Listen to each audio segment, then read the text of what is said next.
वो नहीं करना, वो करना नहीं चाहिए। उसका कारण बतलाता हूं।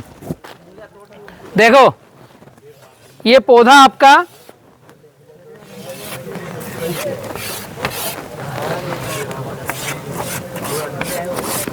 अभी जो पौधा है, काका का प्रश्न है, पौधा 3 महीने 2 महीने का आगे हम कल्टीवेटर अल्टी पल्टी कर रहे हैं, हमें करना है खरपतवार निकालने के लिए। वो मजबूरी है, लेबर कम है, हम चारा मार डालते हैं जहाँ तक हमसे बनता है, नहीं तो छोटा ट्रैक्टर या बैल जोत निकालते हैं ताकि हमारा खरपतवार साफ हो। वह भी एक बड़ा विषय है। अगर खरपतवार नियंत्रण नहीं हुआ तो घर, एक तो खाने को रोटी मिलेगी नहीं, पापा बोलेंगे कैसा खेत दिख रहा है, पहला प्रश्न। दूसरा, पड़ोसी हंसेगा कैसे गंदी वाड़ी जैसा खेत रखता है यार, साफ सुथरा रखो, अच्छा रखो। ये हमें थोड़ा कर्णप्रिय नहीं लगता है। तीसरा विषय, पौधे का भोजन खरपतवार खा रहा है, वह भी बड़ा विषय है जिससे हमारा पौधा कम चलेगा, तो हमें सफाई करनी है। अब सफाई करने का तरीका एक बहुत ही बढ़िया बतलाता हूं कैसा है। पौधे की उम्र जितनी है उसके हिसाब से सफाई करना है। पौधे की उम्र 1 महीने की है, 10 पत्ते हैं, तो पत्ते की जो 12 बजे की सूर्य की रोशनी आ रही है उसकी जो छांव गिरती है उसके बाहर निदाई गुड़ाई करो, कल्टीवेटर बाहर चलाओ। अभी पौधा 2 महीने का हो गया, इसका पत्ता बड़ा हो गया, हाँ, तो इसकी जड़ें भी बड़ी होगी, समझ में आ रहा है?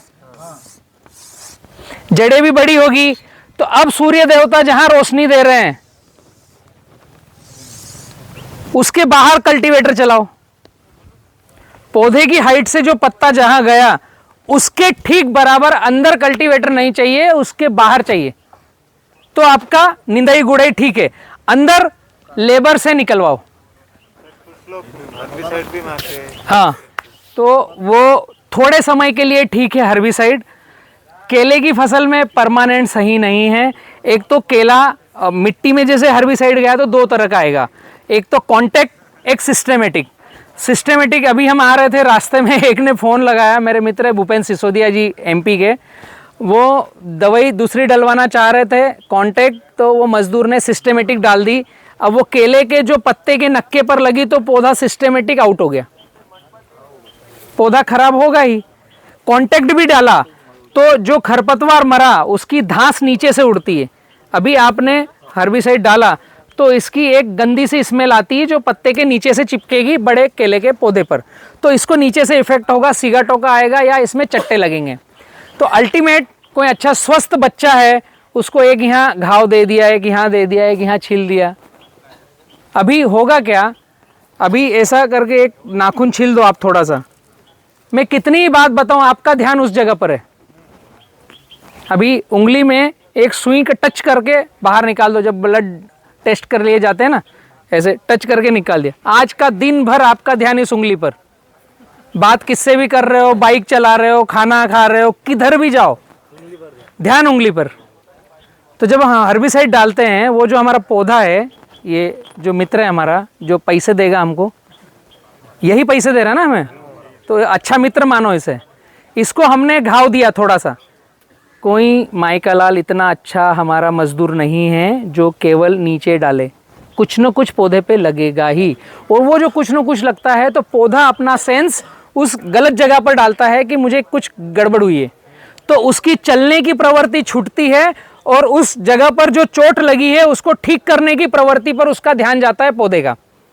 मांस मज्जा पेशी जहां भी टच हुआ, जहां गड़बड़ हुई, तो हमारी चमड़ी कटती है तो वाइट ब्लड सेल्स आकर उसको रिपेयर करते हैं। ऐसे पौधे की पत्ती भी कुछ गड़बड़ होती है, चोट लगती है, तो उसके अंदर भी एक मैकेनिज्म है जो उस पौधे की इंजर्ड को ठीक करेगा, ऑटोमेशन है, तो उस पौधे का पूरा ध्यान उधर जाता है। तो हमें ध्यान ले जाना है वो ज्यादा खाना खाए और ज्यादा निकाले। किस पर ध्यान देना है? ज्यादा खाए, जितना खा सकता है खा, उसका ध्यान एक जगह केंद्रित रखना है। तो जब हम खरपतवार नाशक डालते हैं तो उसका ध्यान भटकता है, एक। दूसरा, जो खरपतवार डाल रहा है अगर उसके कटे पीटे पर कहीं खरपतवार अंदर चले गया, जैसे आप दवाई घोल रहे हो, मजदूर पंप लेकर स्प्रे कर रहा है, कहीं फुंसी है, वो फुंसी फूटी हुई है और वो खरपतवार उसके अंदर चली गई, वो कैंसर का सबसे बड़ा कारण है, आपकी चमड़ी में जा रहा है। मास्क लगाकर कोई खरपतवार डालता नहीं, श्वास लेकर अंदर जा रहा है। हमें अभी दिखता है कि खरपतवार डाल दूं, कोई इलाज नहीं, मजदूर नहीं आ रहे, लॉन्ग टाइम में नुकसान है, तो नहीं डालेंगे तो अच्छा है। मैं उसका उपाय बता रहा हूं। पौधे की 12 बजे की परछाई के बाहर कल्टीवेटर चलाओ, अंदर हाथ से निदाई गुड़ाई करो, चारा बड़ा होने दो, 2-3 महीने का होने दो, रोज निदाई गुड़ाई नहीं करना है। हमें थोड़ा सा 2 इंच का दिखता है, दुगदुगी चालू हो जाती, चारा आ गया मेरे खेत में, निकाल दूं अभी, नहीं तो फसल ही मर जाएगी। इतना कुछ नहीं होता है, थोड़ा बड़ा आने दो, हाथ में पकड़ में आने दो, 9 इंच 7 इंच का आने दो, उसको कटवा दो। उखाड़ना हो तो कम जड़े वालों को उखाड़ो, ज्यादा जड़ जिसकी जाती है उसको उखाड़ना नहीं। 7-8 इंच का हुआ, आप हर 7 दिन में सफाई कराओगे तो छोटा छोटा सा निकल जाएगा, तो पौधे की जड़ें जो फैल रही है वो भी दराती से कट जाएगी। आपने 4-5 इंच की बजाय 10 इंच का होने दिया, मुट्ठी में पकड़ में आए, ऐसा मजदूर को बोलो काट भाई। अभी इससे क्या फायदा होगा पता है? अभी उदाहरण के लिए खरपतवार है, इसको ऊपर से काटा, बचा क्या इसका? देखो मिट्टी के पास की जड़ें बची ना। अभी ये काटने के बाद क्या किया, इसके ऊपर डाल दिया, काटने के बाद यहां आच्छादन कर दिया। अब जो पौधा है हमारा, उस पौधे के पास हमने आच्छादन किया, और जो खरपतवार था, पौधा अगर 3 फीट का है तो शायद 1 से 1.5 फीट आच्छादन वहीं कर दिया पौधे के आसपास, उसके ऊपर ड्रिप डाल दी, तो ये जड़ें काटने के बाद सूखने लगेगी, इसको दीमक खाने आएगी, फंगस खाने आएगी, बैक्टीरिया खाने आएगा। ऊपर हमने कचरा डाल दिया, नया कचरा आएगा नहीं। आप शायद खेती ही कर रहे हो, 10 साल 20 साल 50 साल खेती ही कर रहे हो ना, हाँ। और हर 7 दिन में कचरा निकाल के मेड़ से बाहर फेंक रहे हो। फसल लगी, ड्रिप चली, 7 दिन में तन दिखा, 10 दिन में सफाई करके निकाल कर खेत से बाहर, 15 दिन मुश्किल से, उससे ज्यादा होने देते हो? नहीं। फिर वापस आता है, कौन बीज डालने आ रहा है ना? वो उसने कसम खा रखी तुमको परेशान करने की, वो आप ही के लिए बैठा है, वो उसको और कोई काम है ही नहीं है? तो ये एक नैसर्गिक प्रक्रिया है, प्रकृति को हम नेस्तो नाबूद नहीं कर सकते, वो रहेगी। तो प्लान बी पर चलना पड़ेगा। प्लान ए तो आपने कर लिया, हर 15 दिन में निकाल रहे हो, फिर भी आ रहा है, और निकाल करके वहां नहीं रख रहे हो खेत के बाहर। बहुत सारे मित्र कहते हैं बलराम भाई आप बड़ा करने का बोलते हो तो इसमें बीज आ जाते हैं, वो ज्यादा सीड गिरेंगे तो ज्यादा आएगा। अरे आपने 3 इंच का निकाल दिया, उसको साले को पैदा ही नहीं होने दिया, वो बड़ा होगा, बीज आएगा, कब दाना गिरेगा वो तो आपने किया ही नहीं ना आज तक, फिर भी आ गया ना 1 महीने बाद। तो उस पर दिमाग कम लड़ाओ कि हम रोज निकालेंगे तो आना बंद हो जाएगा।